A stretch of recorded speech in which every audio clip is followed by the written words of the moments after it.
Assalamualaikum warahmatullahi wabarakatuh. Yang terhormat kepada Ibu Siti Zaza Soraya MPD dan teman-teman yang berbahagia. Kami dari kelompok 8 yang beranggota Dani Rizky Fadilah, NIM 2012000265, Eka Aprilia 2012000275, Fahru Rozi Wildan Ufaza, NIM 2012000288. Di sini kami akan mempresentasikan materi kami yang berjudul Blended Learning dalam pembelajaran PAI.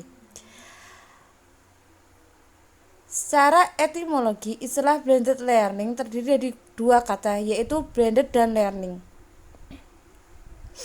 Kata blended berarti campuran, bersama untuk meningkatkan kualitas agar bertambah baik, atau formula suatu penyelarasan, kombinasi, atau perpaduan. Dalam pembelajaran berbasis teknologi informasi dan komunikasi. Sedangkan learning memiliki makna pola pembelajaran yang mengandung unsur pencampuran atau penggabungan antara suatu pola dengan pola lainnya. Garrison dan Vaughan 2008 mendefinisikan yang dikutip oleh Francine S. Glaser. Blended learning adalah proses pembelajaran campuran tatap muka dengan online sehingga menjadi pengalaman belajar yang unik. Menurut Josh Bersin, blended learning merupakan pembelajaran secara tradisional yang dilengkapi media elektronik atau media teknologi. Maka, blended learning dapat disimpulkan sebagai suatu pembelajaran yang menggabungkan atau menghasilkan pembelajaran tatap muka atau face-to-face dengan media teknologi seperti komputer, online maupun offline. Adapun karakteristik blended learning. 1.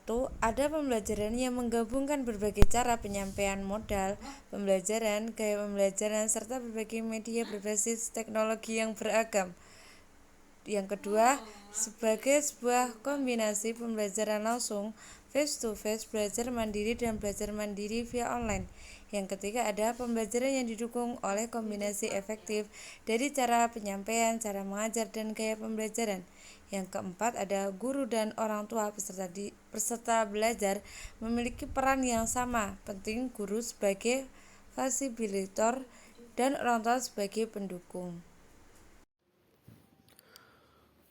Baik, yang selanjutnya yaitu unsur blended learning, yaitu yang pertama tatap muka, dan yang kedua belajar mandiri, dan yang ketiga aplikasi, dan yang keempat tutorial, yang kelima kerjasama, dan yang terakhir yaitu evaluasi. Blended learning memiliki beberapa model, yaitu yang pertama itu face-to-face driver, rotation, flex, online labs, self-blend, dan online driver.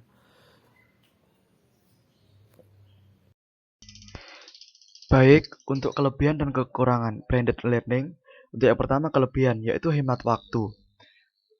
Yang kedua hemat biaya.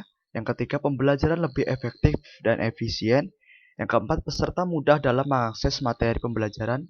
Yang kelima peserta didik leluasa untuk mempelajari materi pelajaran secara mandiri. Yang keenam memanfaatkan materi-materi yang tersedia secara online. Yang ketujuh peserta didik dapat melakukan diskusi dengan guru atau peserta didik lain di luar jam tatap muka.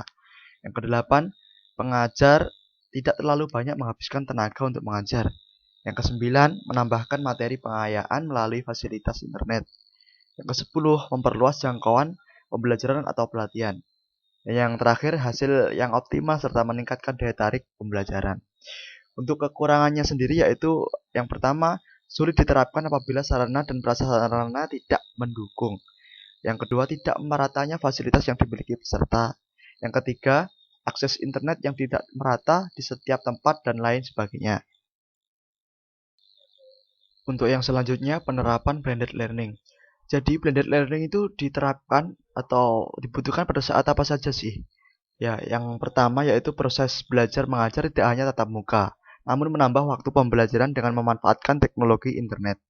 Yang kedua, mempermudah dan mempercepat proses komunikasi non-stop antara pendidik dan siswa. Dan yang ketiga, siswa dan pendidik dapat diposisikan sebagai pihak yang belajar. Yang keempat, membantu proses percepatan pendidikan yang salah satunya dengan menerapkan flipped classroom yang berbasis teknologi informasi dan komunikasi. Baiklah, sekian presentasi dari kelompok kami. Atas kurang lebihnya mohon maaf. Akhiran, wassalamualaikum warahmatullahi wabarakatuh.